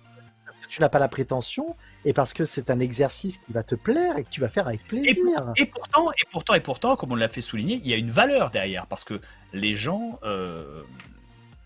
vont venir à cause de mon nom aussi, en partie. Donc il y a une vraie valeur, il y a une vraie communauté, il y a un vrai apport, un vrai truc comme ça. Mais je pense qu'il est plus intéressant de juger une personne pour ce qu'elle apporte et pour ce qu'elle représente, pour ce qu'elle apporte, plutôt que pour les autres personnes qu'elle apporte. C'est la mentalité de devenir ami avec quelqu'un parce que c'est le majordome de Michael Jackson, tu vois. Ça, c'est une mentalité que je ne compute pas. J'y arrive pas. C'est pas quelque chose. Quoi ? Du léchage de cul, en fait. Ouais, peut-être. Oui, sans doute. Maintenant que tu le dis, oui, c'est ça que c'est ça. Mais moi, je compute pas ça. Donc, je me considère pas au-dessus de tout le monde. Je me considère au contraire extrêmement chanceux à chaque fois que j'obtiens le moindre de ces opportunités et je saute dessus. Et j'adore. Par exemple, il y a Maxime Waro qui est le doubleur de Retake. Qui lui sur WhatsApp m'envoie des messages à la con de temps en temps. Cet homme me dit putain, j'étais venu te voir en convention quand j'étais qu'un Billy de 13 ans et demi. Moi, à chaque fois que je te vois, t'es impressionnant, tout ça. Et pourtant, de nous deux, moi je lui dis mais c'est lui l'acteur, c'est lui le comédien. Il fait des voix exceptionnelles. Le mec doute et à chaque fois il me demande des conseils sur YouTube, mais moi je lui demande des conseils en comédie parce que cet homme est exceptionnel. Ce n'est pas parce que j'ai un power level plus important sur Internet que ma valeur est supérieure. C'est faux. Oui, je comprends ce que tu veux dire. Donc c'est important. Putain, 20h06. T'as un quart d'heure. Let's go. J'ai un quart d'heure.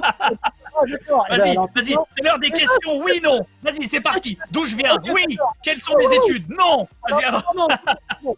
Une question. On va parler de le livre dont vous êtes le Billy. Parce que voilà, youtubeur, streamer, comédien de doublage, le livre dont vous êtes le Billy. Pourquoi avoir écrit un livre dont vous êtes le 1-1 comme ça ? Alors, on peut le dire. Alors, brave gens, je vous l'annonce tout de suite pour ceux qui avaient suivi le début de la campagne Kiss Kiss Bang Bang. On n'a pas le droit de dire le livre dont vous êtes le héros parce que c'est une série d'éditions qui appartient à Gallimard. Voilà. Or, au début, nous on avait sorti ça, La forteresse du chaudron noir, le livre dont clause déniabilité, voilà, monsieur le juge, je suis innocent. Et bon ça, et du coup on s'était là, ah merde, ça pourrait être conflaté alors que pas du tout, avec une édition du même titre. Donc on a changé ça pour Vous êtes Billy, voilà, écrit en bas de l'écran. Alors je vous montre ça, mais c'est pas les visuels définitifs, hein, rassurez-vous. Pour la collector, on est en train de refaire la couve, et pour ça, on est aussi. Vous savez, comme je suis en train de gratter, est-ce que tu vas m'en envoyer un, s'il te plaît, Bob ? Avec plaisir, sans aucun problème. Tu sais quoi ? Ça va aller dans ma collection. Donc, mais de toute façon, je proposerai à tout le monde quand on aura tout finalisé. Il faut savoir que la deadline que j'ai pour rendre le manuscrit est en janvier. Fin février, c'est au grand pire. Et encore fin février, j'aimerais utiliser le mois de février pour le bêta. Quoi ? Qu'est-ce que tu vas nous montrer alors ? C'est pas finalisé encore ? Non, ça c'est juste un prototype. Et puis c'est un prototype de merde en plus. Tout est écrit en latin dedans. Enfin, tu sais, voilà, c'est pas. Ah non, c'est un carnet de vacances. Non, c'est un prototype. Et encore, il est pas parfait, il est pas finalisé. L'image est bien, mais il manque un peu de fioritures sur le truc. Le Vous êtes Billy, il est pas mal, mais j'aurais voulu le mettre un peu plus grand. Il faut que je change la typo du titre sans que ça s'éloigne trop de ça, parce que les gens ont commencé à s'habituer à cette typo. Mais par exemple, tu vois, tu regardes le dos, ça rend très bien. Et tu vois, il y a pas de code barre, il y a pas le truc. Enfin, c'est un. Et ça, c'est un prototype de livre collector, mais la couverture, elle est vraiment faite, entre guillemets, à l'arrachasse, on va la refaire. Mais c'était pour avoir l'idée de la taille du bouquin environ. Et même lorsqu'on aura terminé le livre en termes d'épaisseur, il est probable qu'on soit plus sur un bouquin qui fasse cette épaisseur. On va avoir besoin d'autant de pages, je dis. C'est pas... Alors que ça, c'est juste un truc en polonais bref, c'est bipolaire. Mais voilà. Donc dans l'idée là-dessus. Et donc j'ai jusqu'à fin janvier pour rendre le manuscrit, et ça avance très très bien, c'est la bonne nouvelle, qui me donne jusqu'à fin février donc pour finaliser le bêta testing que j'enverrai à des potes pour qu'ils me disent, mais c'est un vrai boulot, hein, donc c'est des potes que je vais payer en plus derrière pour qu'ils me disent si jamais à la fin de tel chapitre il manque, c'est un cul-de-sac, tu vois, que je te dis pas allez en 54, enfin voilà, pour éviter les bugs, en fait, voilà, c'est du bug testing, et après, on va juste l'envoyer à tout le monde et une majorité d'entre eux seront déçus parce que comme pour Cyberpunk, ils vont se mettre des expectations qui vont monter à des kilomètres incroyables alors que depuis le début, sans mentir, depuis la première vidéo FAQ, je suis là, calmez-vous. J'invente pas l'eau chaude, j'essaie juste de vous offrir un bon bain chaud. Voilà, j'essaie juste de faire en sorte que ce soit fun, que ce soit une expérience marrante, que de temps en temps vous souffliez du nez, que y ait pas non plus de pièges trop dégueulasses comme les vieux livres dont vous êtes le héros par contre, qui eux sont en mode tu vas à gauche en 44, ok, tu vas à droite en 76, ok, l'un des deux choix te tue, instant. Il y a pas de mystère, il y a pas d'énigme, enfin là c'est... Merde, j'essaie de faire quelque chose de qualitatif avec la même confiance que vous m'avez offert depuis 10 ans, avec le même niveau de qualité que j'essaie d'offrir depuis 10 ans. Mais ultimement, ça reste mon artisanat. Alors après, de tous ceux qui ont vu ce que j'ai fait, ils trouvent que c'est complètement ouf et extrêmement coloré comme un paquet de céréales de Kellogg's, si tu veux. Donc ils trouvent que c'est ultra qualitatif. Je leur fais confiance parce qu'ils bossent dans l'édition depuis longtemps. Et au début, je pensais qu'ils disaient ça pour me rassurer, mais c'est vrai que comparativement à ce que j'ai vu, ce que d'autres youtubeurs ou mecs qui font le même domaine de métier que moi ont sorti... C'est original, Bob. C'est original. Parce que, en fait, mais non, mais ma question, elle aurait été, toi qui a été sur le YouTube, en stream et autres, tu aurais pu nous pondre un livre sur comment devenir youtubeur, sur les 1001 choses à faire dans Minecraft. Alors, tu sais que quand je leur ai proposé ça à Link's the Spirit, ils m'ont dit tu veux faire un livre, t'es youtubeur célèbre, on signe tout de suite. Qu'est-ce que c'est une biographie, c'est comment devenir youtubeur rapidement, c'est des histoires drôles. Moi, je suis là, c'est un livre dont vous êtes le héros. Ils ont fait bon, bah, ça peut marcher aussi, pas de souci. De quoi t'as besoin? J'ai besoin de temps, j'ai besoin d'un co-auteur, d'un mec qui connaisse à peu près, pas forcément l'univers, mais qui me connaisse au moins de nom et qui sache à peu près le domaine. Ils m'ont trouvé un mec qui s'appelle David, qui est fantastique, voilà, qui insiste pour ne pas être sur le bouquin, sur la couverture du bouquin, chose que j'ai catégoriquement, en tant que chef de projet, refusé 1000 fois. Puis il a insisté, ce con, et j'ai refusé 1000 fois parce que je refuse d'être dans la malhonnêteté comme ça, alors qu'en plus, techniquement, si je puis me permettre, c'est vrai que si j'étais un peu plus malhonnête, mais genre à 1%, je pourrais dire qu'effectivement, il n'y a que mon nom qui apparaîtrait sur le bouquin, parce que voici ce qui se passe. J'écris une idée dans un tableau Excel avec tous les choix et les lignes de dialogue que ça peut impliquer. J'écris une idée, une case, comme je l'appelle, qui est un petit chapitre, qui représente une action. Derrière, lui, il écrit comment il voit cette action, et moi, derrière, je repasse sur ce qu'il a écrit pour le remoduler. Et il s'avère que ce que je remodule, c'est à peu près entre 60 et 80% de ce qu'il a écrit. Donc au final, je finis par l'écrire moi-même, le chapitre. C'est juste que dans le chapitre, il y a peut-être une ou deux phrases qu'on peut lui imputer comme ça, parce que j'ai littéralement repeint par-dessus. Littéralement pour mettre la couche de peinture blanche pour que moi, je peigne le mur derrière. Et donc, lui, son argument, c'est que comme on ne verra plus de blanc sur le mur au final, parce que le mur sera bien peint, de 1001 couleurs, son nom ne devrait pas apparaître. Et si j'avais été un connard malhonnête, j'aurais pu m'arrêter là et dire oui, malheureusement, j'ai jamais eu mon ablation de la déontologie, et non, c'est pas possible, il a peint le mur, il a peint la toile en blanc pour que je peigne dessus, son nom il est dedans, comme ça, c'est le travail, c'est tout. Alors que lui, il est habitué à être co-auteur de l'ombre, si tu veux. Et à être, entre guillemets, le nègre littéraire de dizaines, de centaines de gens sans jamais apparaître. Je comprends totalement et je pense que tu as été honnête et tu as bien fait parce que cette personne mérite d'apparaître effectivement sur la couverture de ton livre puisqu'elle a structuré tout ça, donc c'est logique qu'elle apparaisse là-dessus, effectivement. Et là où j'arrive maintenant à écrire les chapitres tout seul comme un grand, il sera dans mes projets des bouquins suivants parce qu'il a été d'excellents conseils, s'il me donne des super retours, c'est pas un fantasme, mais c'est clairement... Il y aura un livre dont vous avez de l'idée ou un autre projet? Écoute, j'ai prévu une série de 7 livres. Je m'en bats les couilles. D'accord. Maintenant, c'est lancé. Voilà, c'est ça. J'avais les titres, j'avais la carte, j'avais le monde. Let's go. Allez, c'est parti, les gars. Moi, tu sais que ça m'intéresse vraiment j'ai ma collection du livre dont vous êtes le héros, mais moi de ma jeunesse, des années 80, donc ceux que j'ai gardés.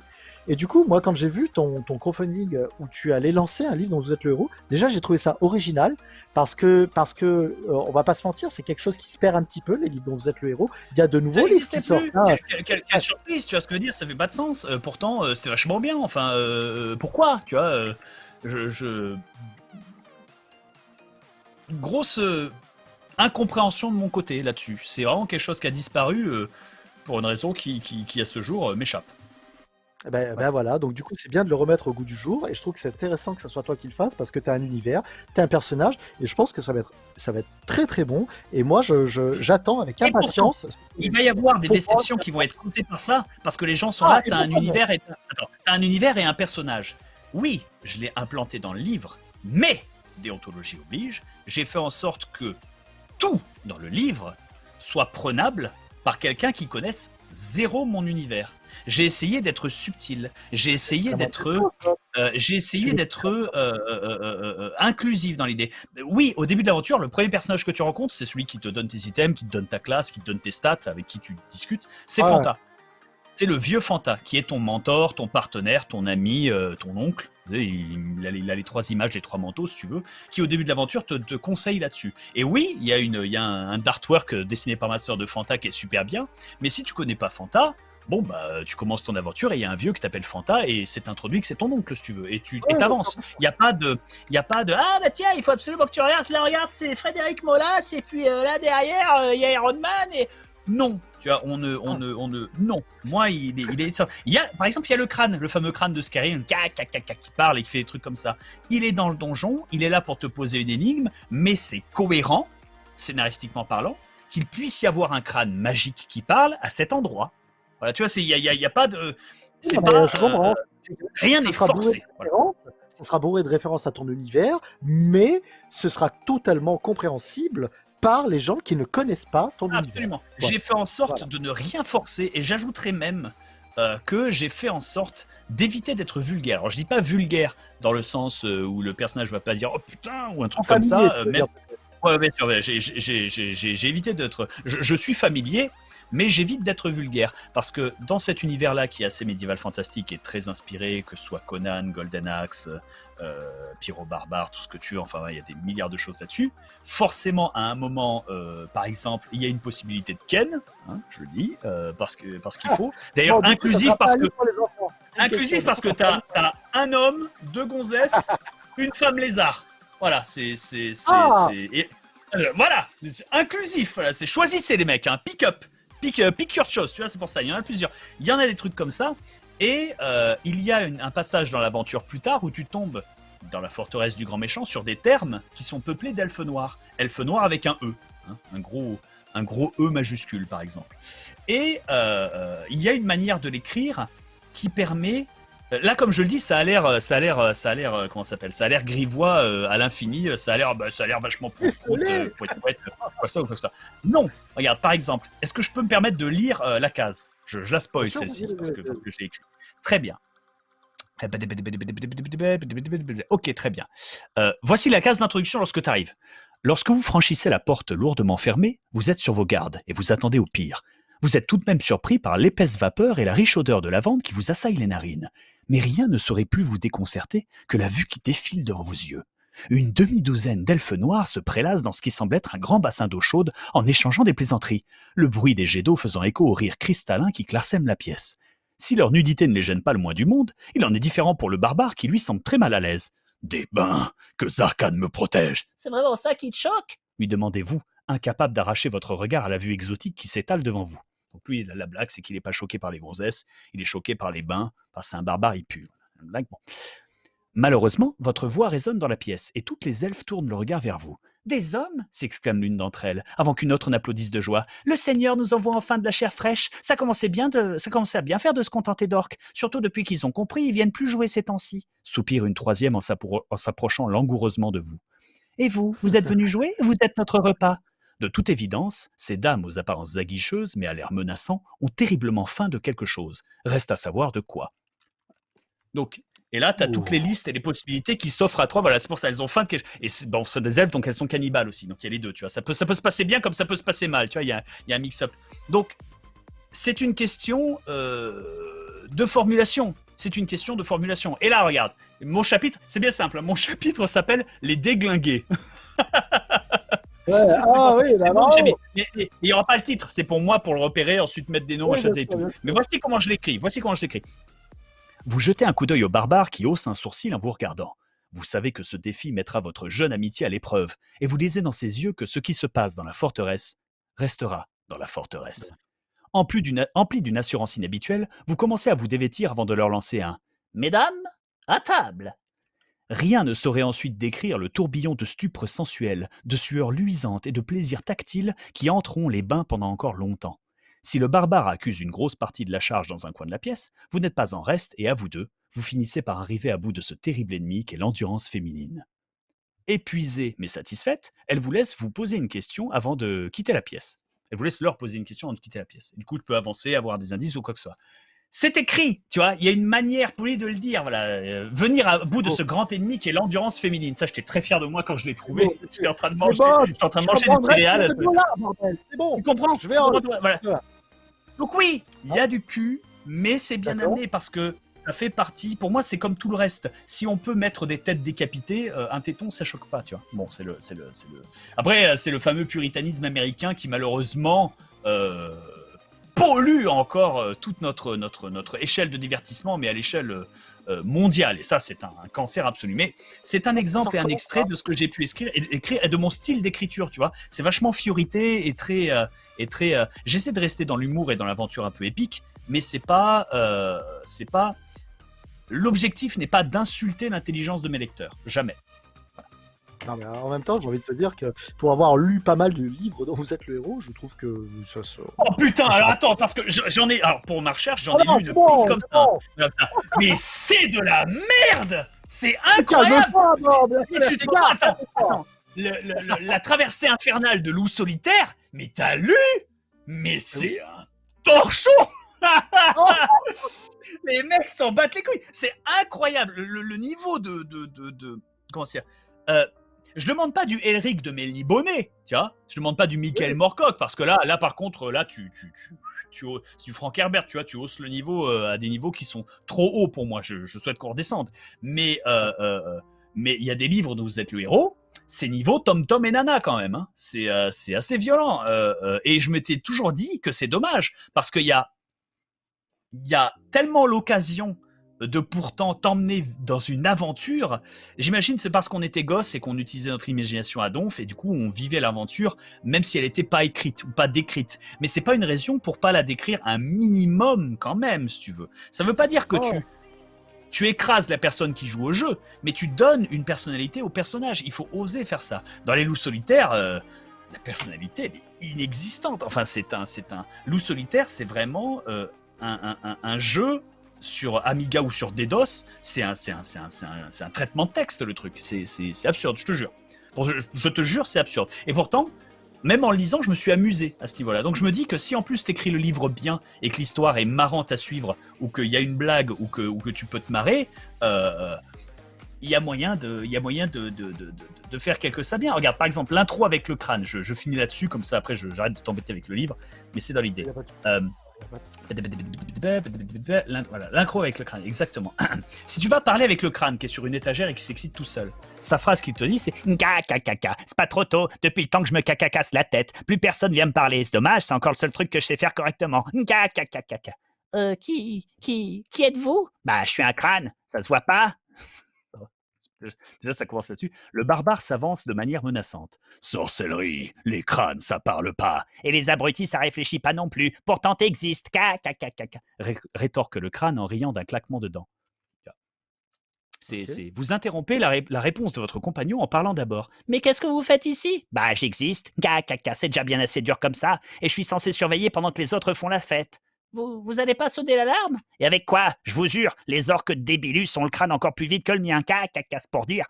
C'est con, mais tu fais des dialogues avec un personnage qui tout de suite a un caractère et tout de suite tu peux le visualiser. Même si tu ne connais pas ma voix, le personnage, la personne, Bob Lennon, et que tu offres ça à quelqu'un qui est inconnu au sujet, à l'univers, tout de suite, tu vois que le crâne, il rigole, il te parle mal, il te file des conseils. Il y a une alchimie qui se fait. Il y a une alchimie qui se fait. C'est pour ça que c'est essentiel. Et c'est pour ça que, selon moi, une des plus grandes tragédies dans le jeu vidéo actuel, c'est les protagonistes qui parlent. Parce qu'ils sont mal écrits.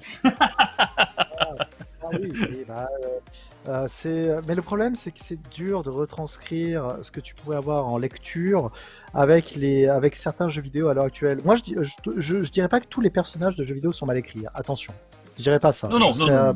Tu prends Witcher 3, je sais que c'est CDPR ces temps-ci, on leur fait la gloire et tout, mais Witcher 3, tout est super bien écrit, c'est incroyable.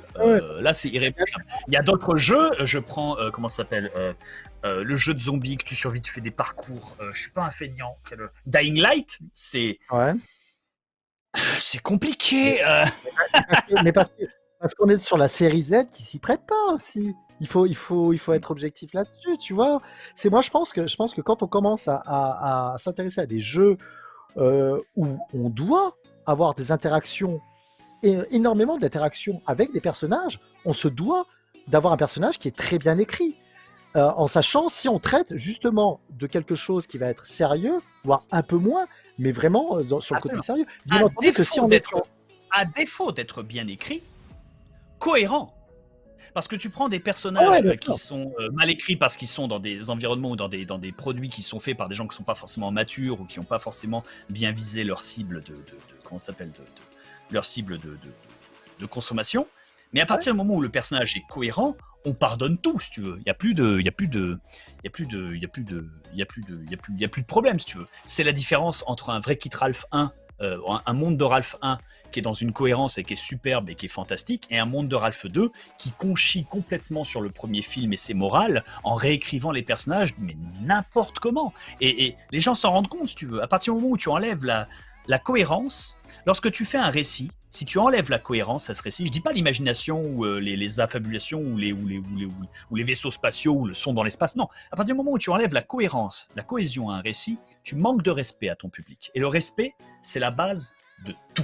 Il y a des couples de vieux, de nos grands-parents, qui ont 80 ans, ils sont mariés depuis 70 piges, si tu veux, ils ont 19 enfants, ils se sont jamais aimés un seul instant, mais ils se respectent de A à Z. Et quand l'un meurt, l'autre est sur sa pierre tombale à chialer comme un gosse.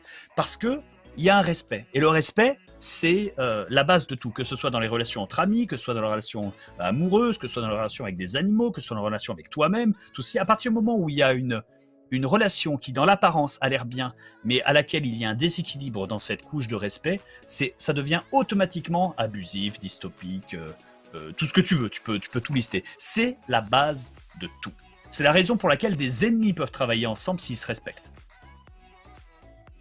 Écoute, c'était la parole, c'était la scène de parole. Je ne peux rien dire là-dessus. Moi, on a assez parlé de ton livre. C'est génial. La sainte parole de la soirée avant que je ne doive m'enfuir, braves gens, parce que. Tu vas y aller là ou pas là? Ou on a le temps pour une dernière question? Dernière question, vas-y. Dernière question, vas-y. On est sur GameWard, structure e-sportive. Moi, je voulais savoir, est-ce que tu connais bien le milieu de l'e-sport? Est-ce que c'est un milieu qui t'intéresse? Et comment tu le trouves d'ailleurs? Fais-moi rêver là, Bob. Un peu de For Honor, un peu de Rocket League et surtout du Street Fighter et du Dragon Ball Z F. Je suis beaucoup Erza. D'accord. Voilà, je suis beaucoup tonton sur Dragon Ball Fighter Z et puis c'est tout. For Honor, pas plus que ça. LOL, quoi. Et on a un peu de temps en temps, il y a un tournoi, c'est marrant, des voix ragées, c'est dégueulasse, mais ça me fait marrer. Donc ça me dérange pas, moi, je suis positif à l'e-sport. Ok, c'est un milieu, tu aurais aimé évoluer un petit peu dans l'e-sport ou pas?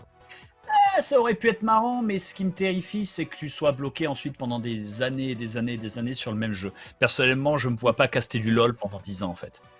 Ouais, et j'applaudis les gens qui sont capables de le faire. Je pourrais le faire pendant 3 ans, mais pas pendant 10. D'accord. D'accord, très bien. Par contre, si c'est de l'occasionnel ou n'importe quel jeu du moment que je le connais de visu ou quoi que ce soit, l'animé c'est sans aucun problème pour moi. Le casting c'est toujours très très fun à faire, aucun souci. D'ailleurs, Alors- si plus tard tu veux me proposer des trucs, moi je dis oui. Hein. Eh ben, justement, et tu sais quoi, je vais te proposer un truc. Alors, ça n'a pas C'est là que le nécessairement. piège arrive. Allons. Non, mais tu vas, à mon avis, tu vas être content. Ça n'a pas nécessairement un rapport avec l'e-sport, mais sache que je vais préparer des émissions en direct en studio chez GameWard avec des jeux de plateau, mais des jeux de plateau de notre enfance, genre du HeroQuest, de l'île d'accord, infernale, des choses comme ça. Est-ce que ça t'intéresse de venir participer avec nous à une émission un jour? Avec grand plaisir, sans problème. Du moment que je connais les Voilà. règles et que c'est un jeu, et que c'est un jeu où on ne compte pas les points. Eh ben écoute, alors c'est parfait. Il n'y a rien Tu qui as m'énerve entendu plus que les jeux où à la fin on est là. Alors donc maintenant on va prendre nos cartes, faire nos combinaisons et compter Non, les points. Tu comptes Ça- pas les points. Tu vois la Non, non, différence. t'inquiète. Si tu joues au Monopoly, le mec il a le pognon ou il l'a pas. Non, Bob, je t'arrête, ça sera du Super Cluedo de 89, Voilà. ça sera du HeroQuest, ça sera de ouais. l'île infernale, ce sera du talisman, tu verras, voilà. Je sais que je suis en train Alors il y en a un qui est Non, fantastiquement guaquant, mais il craque sous la dent. C'est la course à la réussite. Celui-là il est dégueulasse, il est fantastique. Eh ben, tu sais, Mais voilà, que j'en ai un, moi, c'est la course à l'héritage. Et il est énorme. Ouais, course à l'étage, bien sûr, inoubliable ça. Évidemment. Donc du coup, bah, écoute, c'est bon, l'invitation est lancée. Dès qu'on prépare ça, je t'envoie un petit message et ça sera un très grand plaisir qu'on t'accueillera dans les studios de GameWard pour se faire une bonne soirée autour d'un bon Avec jeu de plateau, tu vois. Grand plaisir, ça pourrait être super fun, sans aucun problème. Merci Les infiniment, amis. braves gens, en tout cas, de nous avoir supportés. Ben oui, on a eu la chance d'avoir Bob Lennon ce soir avec nous pour cette interview petit secret entre gamers. Bob, ça m'a fait extrêmement plaisir. Je sais que là tu es attendu, c'est que tu dois préparer ton live. Donc encore une fois, un énorme merci vraiment d'être venu ce soir, Bob. Ça me fait très très plaisir. Merci à ta communauté d'avoir répondu présent et aussi d'être présente sur le chat de GameWard. Ce fut une belle interview, je suis assez content, vraiment. Et Bob, bah, écoute, je vais te laisser vaquer à tes occupations. Moi, je vous fais de très très gros bisous. Sachez que normalement, le prochain invité sur Petit Secret entre Gamers sera Frédéric Bolas, le joueur du grenier. Voilà. je vous le dis. Il va pouvoir Ouais, nous mais- saucer à l'infini, quel régal. On a que des invités de marque, de qualité, j'ai envie de vous dire. Qualité. Bob, merci La qualité. beaucoup. Passez tous une bonne soirée. Jouez bien. Il y a Cyberpunk qui est sorti. Vous verrez, les personnages sont très bien écrits. Je rigole, Sans bien problème. entendu, vraiment. Non, mais ça Bien va, c'est entendu. vrai que c'est très très très qualitatif. Et moi, j'ai la chance de jouer à un cyberpunk qui est zéro bug. Ah, bah t'en as bien de la chance. Béni du cul. Voilà, ça a été Bon, fait pour ma config. Béni du cul, voilà, c'est tout. On va C'est pour ça. écouter, tant mieux.